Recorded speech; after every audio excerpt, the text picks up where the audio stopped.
Just imagine, ನಿಮ್ಮ ಬೈಕ್ಗೆ 1 litre petrol ಹಾಕಿ 50 kilometre ಓಡಿಸಿದ ನಂತರ ನಿಮ್ಮ ಬೈಕ್ನ ಟ್ಯಾಂಕ್ನಲ್ಲಿ ಪೆಟ್ರೋಲ್ ಖಾಲಿ ಆಗೋ ಬದಲು ಅದು 2 ಲೀಟರ್ ಪೆಟ್ರೋಲ್ ಆಗಿ ಬದಲಾಗಿದ್ರೆ ಹೇಗಿರುತ್ತೆ? ಕೇಳೋಕೆ ಯಾವುದೇ ಸೈನ್ಸ್ ಫಿಕ್ಷನ್ ಸಿನಿಮಾ ಥರ ಇದೆಯಾ? ಯಾವುದೋ ಕತೆ ಹೇಳ್ತಿದ್ದಾನೆ ಅನ್ಕೊಂಡ್ರ? ಖಂಡಿತ ಇಲ್ಲ. ಆದರೆ ವಿಜ್ಞಾನದ ಲೋಕದಲ್ಲಿ, ಅದು ಕೂಡ ಪರಮಾಣು ವಿಜ್ಞಾನದಲ್ಲಿ ಭಾರತ ಇಂಥದ್ದೇ ಒಂದು ಅಸಾಧ್ಯವಾದ ಮ್ಯಾಜಿಕ್ಕನ್ನು ಸಾಧಿಸಿ ತೋರಿಸಿದೆ. ಈಗಾಗಲೇ ನೀವು ನಿನ್ನೆ ವಿಡಿಯೋದಲ್ಲಿ ತಮಿಳುನಾಡಿನ ಕಲ್ಪಕಂನಲ್ಲಿರುವ ಪ್ರೋಟೋಟೈಪ್ ಫಾಸ್ಟ್ ಬ್ರೀಡರ್ ರಿಯಾಕ್ಟರ್ ಅಂದರೆ PFBR ಯಶಸ್ವಿಯಾಗಿ ತನ್ನ ಮೊದಲ ಕ್ರಿಟಿಕಾಲಿಟಿಯನ್ನು ಸಾಧಿಸಿರೋದ್ರ ಬಗ್ಗೆ ನಾವು ಹೇಳಿದ್ದೀವಿ. ನಿಮಗೂ ಆ ವಿಷಯ ಗೊತ್ತಾಗಿರುತ್ತೆ. ಆದರೆ ಇವತ್ತು ಇನ್ನೂ ಸ್ವಲ್ಪ ಡೀಟೇಲ್ ಆಗಿ ಅದರ ಬಗ್ಗೆ ನೋಡ್ತಾ ಹೋಗೋಣ. ಸತತವಾಗಿ ನ್ಯೂಕ್ಲಿಯರ್ ಫ್ಯೂಷನ್ ಪ್ರೋಸೆಸ್ ನಡೆಯುವ ಸ್ಟೇಜನ್ನು ಭಾರತ ತಲುಪಿದೆ. 2 ದಶಕಗಳಿಗೂ ಹೆಚ್ಚು ಕಾಲ ನಮ್ಮ ವಿಜ್ಞಾನಿಗಳ ಪಟ್ಟ ಶ್ರಮಕ್ಕೆ ಈಗ ಬೃಹತ್ ಪ್ರತಿಫಲ ಸಿಕ್ಕಿದೆ. ಈ ವಿಡಿಯೋದಲ್ಲಿ ನಾನು ಭಾರತದ ಮುಂದಿನ ಸ್ಟೆಪ್ಗಳೇನು, ಸಾಮಾನ್ಯ ರಿಯಾಕ್ಟರ್ಗೂ ಇದಕ್ಕೂ ಇರುವ ವ್ಯತ್ಯಾಸವೇನು, ಅದರಲ್ಲೂ ಈ ಸಾಧನೆಯನ್ನು ಭಾರತ ಮಾಡಿದ್ದಾದರೂ ಏಕೆ, ಅಮೇರಿಕ ಚೀನಾದಂಥ ರಾಷ್ಟ್ರಗಳೇ ಒದ್ದಾಡ್ತಿರುವಾಗ ಭಾರತ ಈ ಕ್ಷೇತ್ರದಲ್ಲಿ ಗೆದ್ದಿದ್ದೇಗೆ ಎಂಬುದನ್ನು ಈ ವಿಡಿಯೋದಲ್ಲಿ ನೋಡ್ತಾ ಹೋಗೋಣ. ಅದರಲ್ಲೂ ಕೂಡ ಮುಂದೇನು ಅನ್ನೋದು ಬಹಳ ರೋಚಕವಾಗಿದೆ. ಜಗತ್ತಿನ ಬೆರಳೆಣಿಕೆಯ ದೇಶಗಳ ಬಳಿ ಮಾತ್ರ ಇರೋ ಫಾಸ್ಟ್ ಬ್ರೀಡರ್ ತಂತ್ರಜ್ಞಾನದಲ್ಲಿ ರಷ್ಯಾ ಮತ್ತು ಭಾರತದ ನಡುವಿನ ವ್ಯತ್ಯಾಸವನ್ನು, ಡಿಫರೆನ್ಸನ್ನು ಕೂಡ ಇವತ್ತಿನ ವಿಡಿಯೋದಲ್ಲಿ ನೋಡೋಣ. ವಿವರವಾಗಿ ನೋಡ್ತಾ ಹೋಗೋಣ. ಬನ್ನಿ, ಮತ್ತೆ ತಡ. ಶೂನ್ಯದಿಂದ ಅದ್ಭುತ ಸೃಷ್ಟಿಸಿದ ಭಾರತ. ಜಗತ್ತಿನಲ್ಲಿ ಯಾರ ಬಳಿ ಈ ತಂತ್ರಜ್ಞಾನ ಇದೆ? ವೀಕ್ಷಕರೇ, ಮೊದಲಿಗೆ ಈ ಟೆಕ್ನಾಲಜಿ ಯಾರ ಬಳಿ ಇದೆ ಎಂಬುದನ್ನು ನೋಡೋಣ. ಈ ಟೆಕ್ನಾಲಜಿ ಎಲ್ಲರ ಬಳಿಯೂ ಇಲ್ಲ. ಪ್ರಸ್ತುತ 2026 ಹೊತ್ತಿಗೆ ನೋಡಿದ್ರೆ ಕಮರ್ಷಿಯಲ್ ಆಗಿ, ಅಂದರೆ ವಾಣಿಜ್ಯ ಮಟ್ಟದಲ್ಲಿ ಈ ರಿಯಾಕ್ಟರನ್ನು ಬಳಸ್ತಿರೋದು ರಷ್ಯಾ ಮಾತ್ರ. ನಮ್ಮ ಮಿತ್ರ ರಾಷ್ಟ್ರ ರಷ್ಯಾ ಮಾತ್ರ. ರಷ್ಯಾದ ಬೆಲೋಯಾರ್ಸ್ಕ್ನಲ್ಲಿ BN600 ಮತ್ತು BN800 ಎಂಬ ಬೃಹತ್ ರಿಯಾಕ್ಟರ್ಗಳು ಕೆಲಸ ಮಾಡ್ತಿವೆ. ಅದು ಬಿಟ್ಟರೆ ಭಾರತದಲ್ಲಿಯೇ ಇಂಥ ಸಕ್ಸಸ್ಫುಲ್ ರಿಯಾಕ್ಟರ್ ಇರೋದು.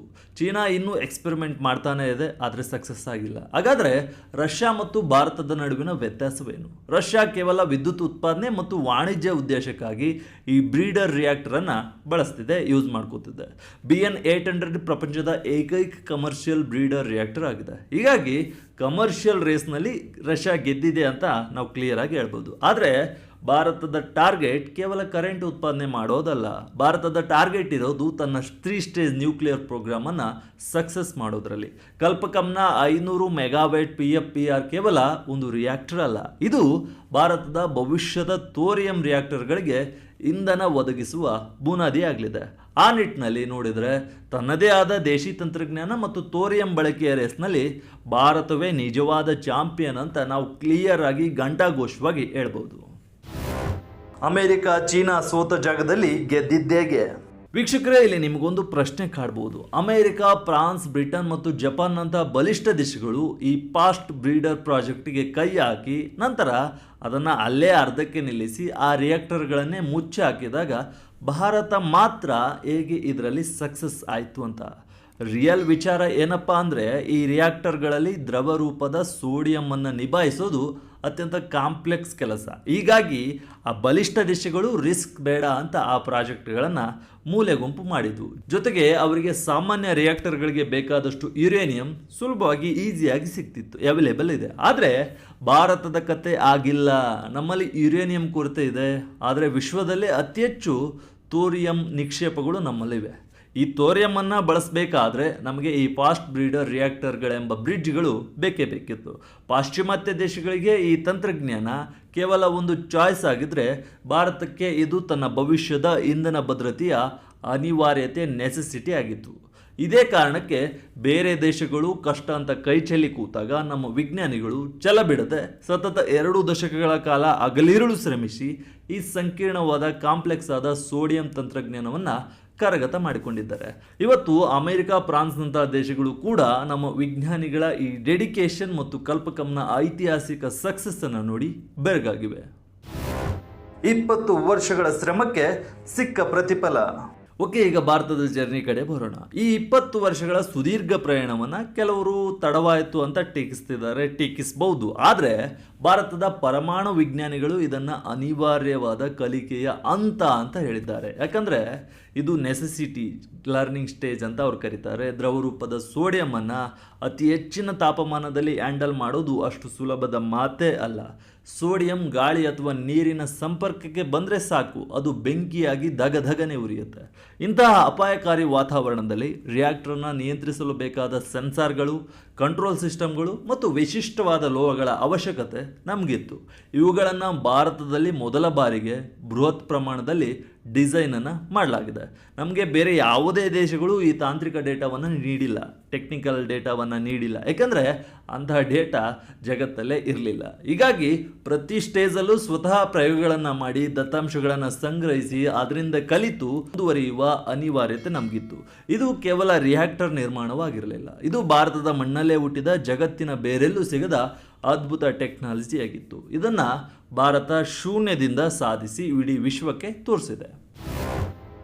ಏನಿದು ಫಾಸ್ಟ್ ಬ್ರೀಡರ್ ರಿಯಾಕ್ಟರ್? ಇಂಧನ ಸುಟ್ಟಷ್ಟು ಹೊಸ ಇಂಧನ ಸೃಷ್ಟಿ. ವೀಕ್ಷಕರೇ, ಈಗ ಮೇನ್ ಮ್ಯಾಟ್ರಿಗೆ ಬರೋಣ, ಇನ್ನೊಂದು ಆಯಾಮಕ್ಕೆ ಬರೋಣ. ಈಗ ಈ ಫಾಸ್ಟ್ ಬ್ರೀಡರ್ ರಿಯಾಕ್ಟರ್ ಅಥವಾ FBR ಅಂದರೆ ಏನು ಅನ್ನೋದನ್ನು ಸಿಂಪಲ್ ಆಗಿ ಅರ್ಥ ಮಾಡ್ಕೊಂಡು ಬಂದ್ಬಿಡೋಣ. ಸಾಮಾನ್ಯ ಪರಮಾಣು ರಿಯಾಕ್ಟರ್ಗಳಲ್ಲಿ ಇಂಧನವನ್ನು ಉರಿಸಿದಾಗ ಅದು ಖಾಲಿ ಆಗುತ್ತೆ ಮತ್ತು ತ್ಯಾಜ್ಯ ಕೂಡ ಉತ್ಪತ್ತಿ ಆಗುತ್ತೆ. ಆದರೆ ಈ ಫಾಸ್ಟ್ ಬ್ರೀಡರ್ ರಿಯಾಕ್ಟರ್ಗಳು ಎಷ್ಟು ಇಂಧನವನ್ನು ಅಂದರೆ ಎಷ್ಟು ಫ್ಯೂಯಲನ್ನು ಬಳಸ್ಕೊಳ್ತಾವೋ ಅದಕ್ಕಿಂತ ಹೆಚ್ಚಿನ ಪ್ರಮಾಣದ ಹೊಸ ಇಂಧನವನ್ನು ತಾವೇ ಸೃಷ್ಟಿ ಮಾಡ್ತವೆ. ಇದು ಕೆಲಸ ಮಾಡೋದು ವೇಗದ ನ್ಯೂಟ್ರಾನ್ಗಳ ಮೂಲಕ, ಅಂದರೆ ಫಾಸ್ಟ್ ನ್ಯೂಟ್ರಾನ್ಸ್ ಮೂಲಕ ಇದು ಕೆಲಸ ಮಾಡುತ್ತೆ. ಇಲ್ಲಿ ವಿಪುಲವಾಗಿ ಸಿಗೋ ಆದರೆ ನೇರವಾಗಿ ಉರಿಯದ ಯುರೇನಿಯಂ 238 ಬಳಸಬಹುದಾದ ಪ್ಲುಟೋನಿಯಂ 239 ಪರಿವರ್ತನೆ ಮಾಡಲಾಗುತ್ತೆ. ಸಾಮಾನ್ಯ ರಿಯಾಕ್ಟರ್ಗಳಲ್ಲಿ ನ್ಯೂಟ್ರಾನ್ಗಳ ಸ್ಪೀಡ್ ಕಡಿಮೆ ಮಾಡಲು ನೀರು ಅಥವಾ ಗ್ರಾಫೈಟ್ನಂತಹ ಮಾಡರೇಟರ್ಗಳನ್ನು ಬಳಸ್ತಾರೆ. ಆದರೆ ಬ್ರೀಡರ್ ರಿಯಾಕ್ಟರ್ಗಳಲ್ಲಿ ಯಾವುದೇ ಮಾಡರೇಟರ್ ಇರಲ್ಲ. ಇಲ್ಲಿ ನ್ಯೂಟ್ರಾನ್ಗಳು ಬಹಳ ಹೈ ಸ್ಪೀಡ್ನಲ್ಲಿ ಓಡಾಡ್ತಿರ್ತವೆ, ಚಲಿಸ್ತವೆ. ಈ ರಿಯಾಕ್ಟರ್ನ ಮಧ್ಯಭಾಗದಲ್ಲಿ ಪ್ಲೂಟೋನಿಯಂ 239 ಮತ್ತು ಯುರೇನಿಯಂ 235ನಂತಹ ಉರಿಯುವ ಫ್ಯೂಯಲನ್ನು ಇಡಲಾಗಿರುತ್ತೆ. ಇದರ ಸುತ್ತಲೂ ಒಂದು ಹೊದಿಕೆಯಂತೆ ಬ್ಲಾಂಕೆಟ್ ರೀತಿ ಯುರೇನಿಯಂ 238 ಇಡಲಾಗುತ್ತೆ. ಯಾವಾಗ ಮಿಡಲಲ್ಲಿ ವೇಗದ ನ್ಯೂಟ್ರಾನ್ಗಳ ರಿಯಾಕ್ಷನ್ ಶುರುವಾಗುತ್ತೋ ಆ ನ್ಯೂಟ್ರಾನ್ಗಳು ಸುತ್ತಲೂ ಇರುವ ಯುರೇನಿಯಂ 238ಗೆ ಬಡಿದು ಅದನ್ನು ಹೊಸ ಇಂಧನವಾದ ಫ್ಯೂಯಲ್ ಆದ ಪ್ಲುಟೋನಿಯಂ 239 ಆಗಿ ಬದಲಾಯಿಸುತ್ತೆ. ಅಂದರೆ ಒಂದೆಡೆ ವಿದ್ಯುತ್ ಉತ್ಪಾದನೆ ಆಗ್ತಲೇ ಇರುತ್ತೆ, ಅದರ ಜೊತೆಗೆ ಹೊಸ ಇಂಧನವೂ ಕೂಡ ಉತ್ಪಾದನೆ ಆಗ್ತಾ ಇರುತ್ತೆ.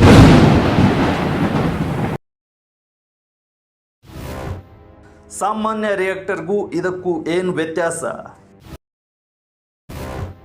ದ್ರವ ರೂಪದ ಸೋಡಿಯಂ ಬಳಕೆ ಯಾಕೆ? ಇಲ್ಲಿ ನಿಮಗೆ ಒಂದು ಪ್ರಶ್ನೆಯನ್ನು ಮೂಡಬಹುದು, ನಿಮಗೆ ಒಂದು ಪ್ರಶ್ನೆ ಬಂದಿರಬಹುದು. ಇಷ್ಟೆಲ್ಲ ನಡೆಯುವಾಗ ರಿಯಾಕ್ಟರ್ ವಿಪರೀತ ಬಿಸಿ ಆಗಲ್ವಾ, ಅದನ್ನು ತಂಪಾಗಿಡೋದು ಹೇಗೆ ಅಂತ. ವೀಕ್ಷಕರೇ, ಸಾಮಾನ್ಯ ಥರ್ಮಲ್ ರಿಯಾಕ್ಟರ್ಗಳಲ್ಲಿ ನೀರನ್ನು ಕೂಲೆಂಟ್ ಆಗಿ ಬಳಸ್ತಾರೆ. ಆದರೆ ಫಾಸ್ಟ್ ಬ್ರೀಡರ್ ರಿಯಾಕ್ಟರ್ಗಳಲ್ಲಿ ನೀರನ್ನು ಬಳಸುವಂತಿಲ್ಲ, ಏಕೆಂದರೆ ನೀರು ನ್ಯೂಟ್ರಾನ್ಗಳ ಸ್ಪೀಡನ್ನು ಕಡಿಮೆ ಮಾಡುತ್ತೆ. ಹೀಗಾಗಿ ಕಲ್ಪಕಂನ ಈ PFBRನಲ್ಲಿ ದ್ರವ ರೂಪದ ಸೋಡಿಯಮನ್ನು ಕೂಲೆಂಟ್ ಆಗಿ ಬಳಸಲಾಗಿದೆ. ಈಗಾಗಲೇ ನಾನು ಇದನ್ನು ಆಗಲೇ ಹೇಳಿದ್ದೀನಿ. ಇದು ಶಾಖವನ್ನು ಅತ್ಯಂತ ವೇಗವಾಗಿ ಮತ್ತು ದಕ್ಷವಾಗಿ ವರ್ಗಾಯಿಸುತ್ತೆ. ಥರ್ಮಲ್ ರಿಯಾಕ್ಟರ್ಗಳು ಯುರೇನಿಯಮನ್ನು ಕೇವಲ ಸುಡುತ್ತವೆ ಮತ್ತು ಅತಿ ಹೆಚ್ಚು ದೀರ್ಘಕಾಲ ಉಳಿಯುವ ವಿಕಿರಣಶೀಲ ತ್ಯಾಜ್ಯವನ್ನು ಬಿಡ್ತವೆ. ಆದರೆ ಫಾಸ್ಟ್ ಬ್ರೀಡರ್ ರಿಯಾಕ್ಟರ್ಗಳು ಯುರೇನಿಯಂ ಸಂಪನ್ಮೂಲವನ್ನು ಗರಿಷ್ಠ ಮಟ್ಟದಲ್ಲಿ ಯೂಸ್ ಮಾಡ್ಕೊಳ್ತವೆ. ಅಷ್ಟೇ ಅಲ್ಲ, ಅಪಾಯಕಾರಿ ಪರಮಾಣು ತ್ಯಾಜ್ಯವನ್ನು ಮರಳಿ ಸುಟ್ಟು ತ್ಯಾಜ್ಯದ ಪ್ರಮಾಣವನ್ನು ಗಣನೀಯವಾಗಿ ಕಡಿಮೆ ಮಾಡ್ತವೆ. ಇವುಗಳ ಬ್ರೀಡಿಂಗ್ ರೇಷಿಯೋ 1.0ಗಿಂತ ಹೆಚ್ಚಿರುತ್ತೆ. ಅಂದರೆ ಹಾಕಿದ ಇಂಧನಕ್ಕಿಂತ ಉತ್ಪತ್ತಿಯಾಗುವ ಇಂಧನವೇ ಹೆಚ್ಚು. ಇಷ್ಟೇ ಅಲ್ಲ ವೀಕ್ಷಕರೇ, ಕಲ್ಪಕಂನಲ್ಲಿ ಈ ಸರಣಿ ಸಿರೀಸ್ ಶುರುವಾದ ನಂತರ ಇದೇ ತಂತ್ರಜ್ಞಾನವನ್ನು ಬಳಸಿ ಭವಿಷ್ಯದಲ್ಲಿ 600 ಮೆಗಾವ್ಯಾಟ್ ಸಾಮರ್ಥ್ಯದ ಇನ್ನು ಬೃಹತ್ ರಿಯಾಕ್ಟರ್ಗಳನ್ನು ನಿರ್ಮಿಸುವ ಯೋಜನೆ ಸರ್ಕಾರದ ಮುಂದಿದೆ.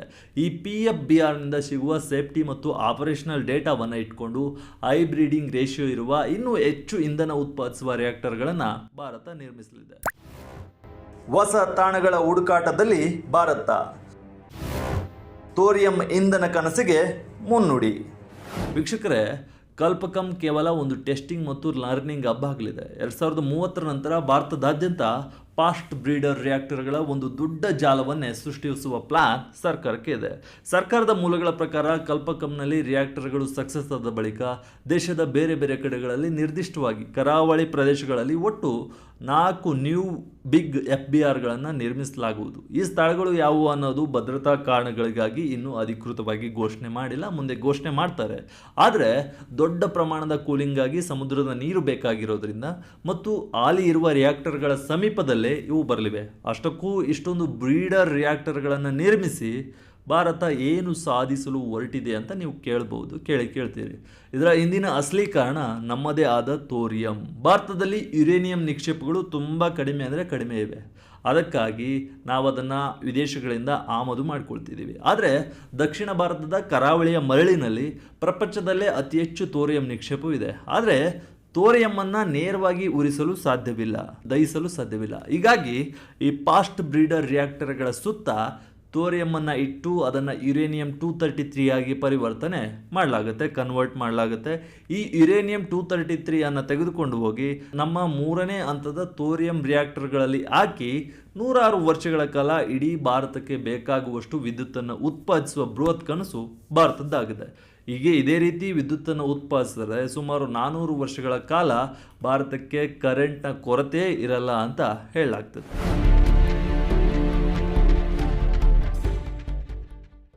ಒಟ್ಟಿನಲ್ಲಿ ವೀಕ್ಷಕರೇ, ಕಲ್ಪಕಂನ ಈ PFBR ಕೇವಲ ಒಂದು ವಿದ್ಯುತ್ ಉತ್ಪಾದನಾ ಘಟಕವಲ್ಲ, ಇದು ಭಾರತದ ಇಂಧನ ಸ್ವಾವಲಂಬನೆಯ ಅತಿ ದೊಡ್ಡ ಬ್ರಹ್ಮಾಸ್ತ್ರ.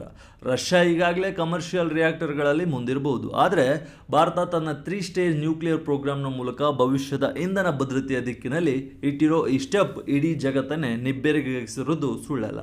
ದ್ರವ ಸೋಡಿಯಂ ಅನ್ನು ಬಳಸಿ